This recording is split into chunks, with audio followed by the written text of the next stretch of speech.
It's food trip time, mga kababes. Let's try Dubai Chewy Cookie! At dahil hindi tayo tinatantanan ng FYP ko, edi sige, itry na natin to.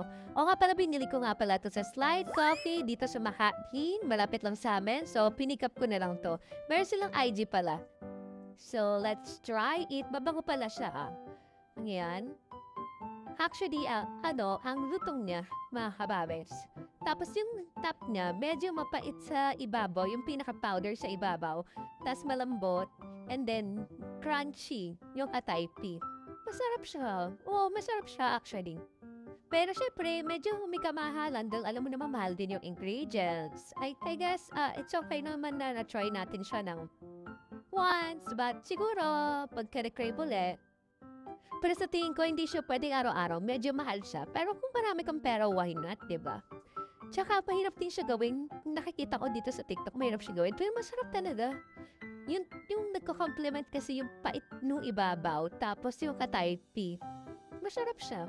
Nagustuhan ko siya. Actually, titipid ko kasi mahal eh. So, try it na!